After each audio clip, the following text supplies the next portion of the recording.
कृपा र सम्पूर्णमा यति मुस्कमा सुसमा भन्न चाहन्छु।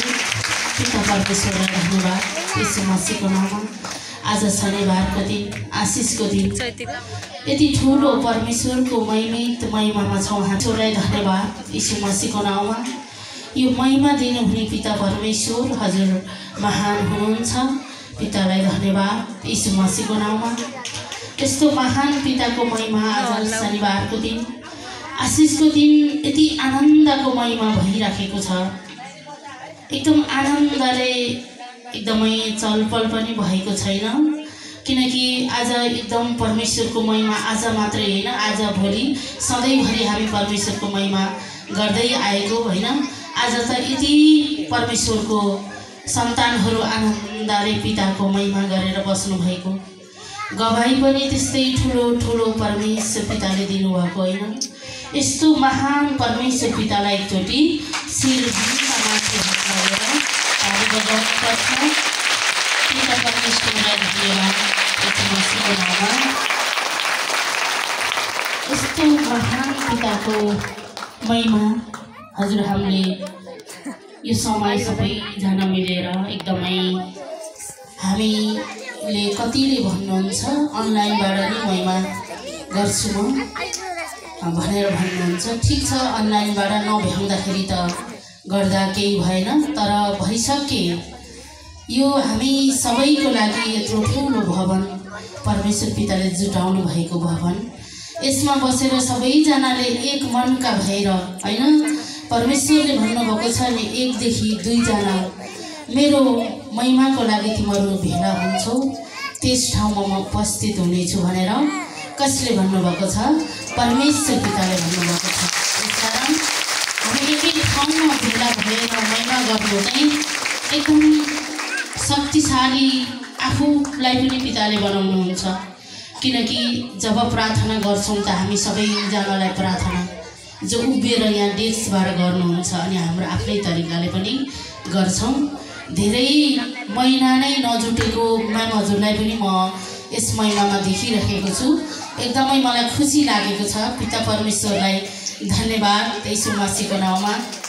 जो कोही पनि हुनुहुन्छ, मैले नाम भनेको छैन, पितालाई धन्यवाद यीशु मसीहको नाममा।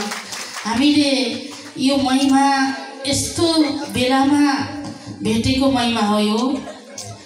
र शुभको समाचार सुनाउनु हुने राजेश श्रेष्ठ सर हजुर, उहाँलाई फेरि पनि म शिर झुकाएर नमस्कार र गरुनसँगै गराउने म्याम हजुर, उहाँलाई पनि एकदमै शिर झुकाएर नमस्कार। किनकि सही समाचार, सत्य समाचार, परमेश्वरको शुभको समाचार सुनेरै नै हामी यस ठाउँमा आएका हौँ।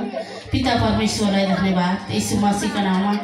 यस्तो शुभ समाचार कि हाम्रो जीवनलाई नै परिवर्तन गराउने शुभको समाचार होइन।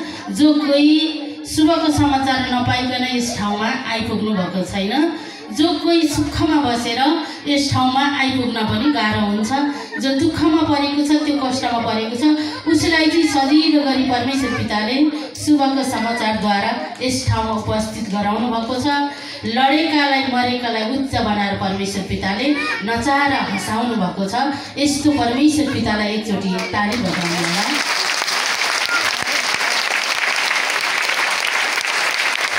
त्यो समयमा यस्तो तरिकाले म आफै लडेको, बच्चा 14 वर्षभन्दा नबाँच्ने अनि अर्को सन्तान पनि नहुने, यस्तो खालको संसारको समाचार होइन।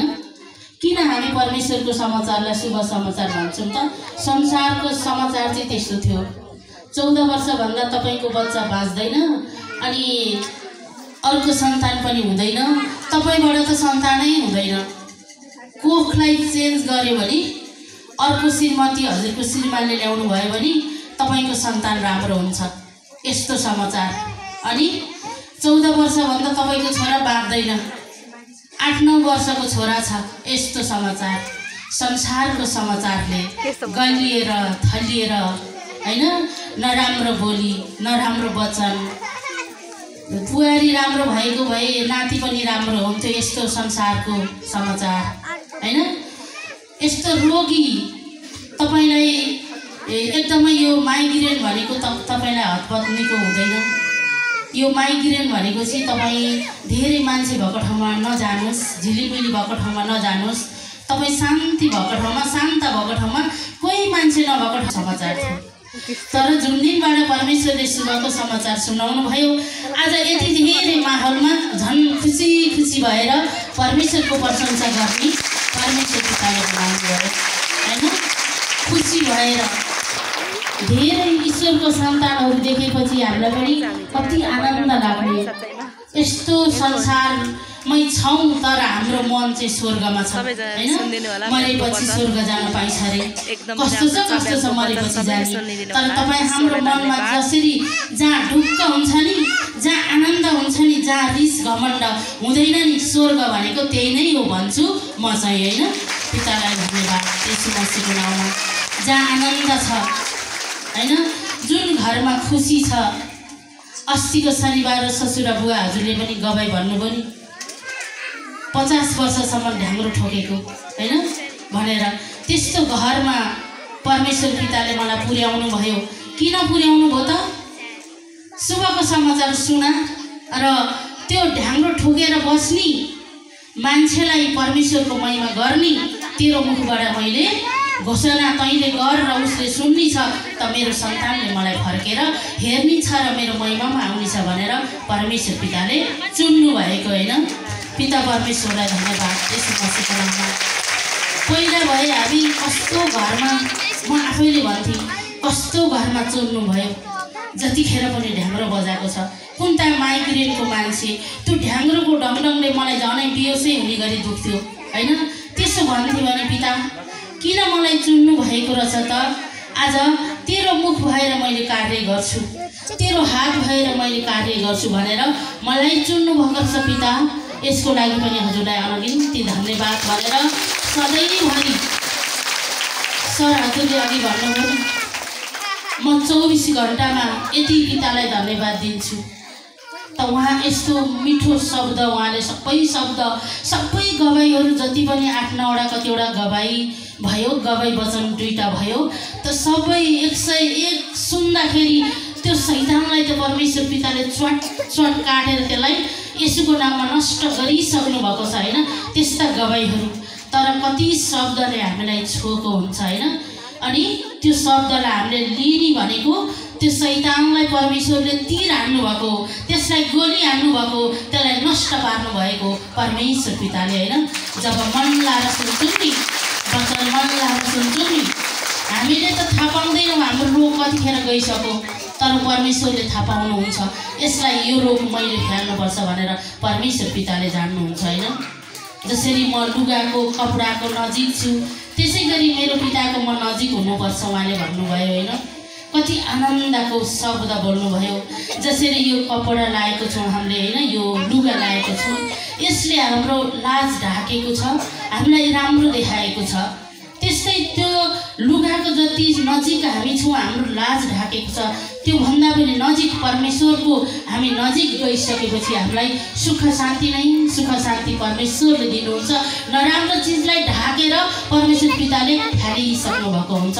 त्यस्तो पिता परमेश्वरको तपाईँ हामीले महिमा गरेका छौँ। यति शब्द मिठो, यति आनन्दको हैन। पिता परमेश्वरलाई धन्यवाद यीशु मसीहको नाममा, जसले ट्युमरको गवाई भन्नुभयो हैन। त हस्पिटलको त्यो रिपोर्टलाई मात्रै मैले याद गरेँ, भोलि राम्रो आउँछ कि पर्सि राम्रो आउँछ कि भनेर। जब मैले हस्पिटलको रिपोर्टलाई विश्वास गर्दै गएँ, ट्युमर ठुलो हुँदै गयो। जब मैले हस्पिटलको चाहिँ त्यो कुरालाई मैले बन्द गरेर मेरो मन परमेश्वरतिर लगाएँ, परमेश्वरले कतिखेर त्यो ट्युमर झार्नु भयो, पछि हेर्दाखेरि झरिसकेछ भनेर भन्नुभयो नि। हेर्नुहोस् त, त्यसलाई नै ध्यान, दुःखलाई ध्यान, म गरिब छु, म दरिद्र छु, त्यसलाई हामीले बोल्ने नै होइन। अनि जब त्यतातिर मन नलगाएपछि पिताले के गर्नुभयो त? त्यो संसारको खबरलाई, संसारको समाचारलाई उहाँले वास्ता गर्न छाड्नुभयो। जो स्वर्गमा मलाई सृष्टि गर्नुहुने मेरो पिताले बनाउनु भएको यो शरीर, के यो ट्युमर आउन सक्छ र? के मृगौलो फेल हुन सक्छ र? क्यान्सर हुन सक्छ र भएको थियो भने पनि पिताले मलाई निको बनाइसक्नु भयो भन्ने जसले बोल्छ त्यसलाई पिता परमेश्वरले निको बनाइसक्नु भएको हुन्छ। यसको पिता परमेश्वर हुनुहुन्छ।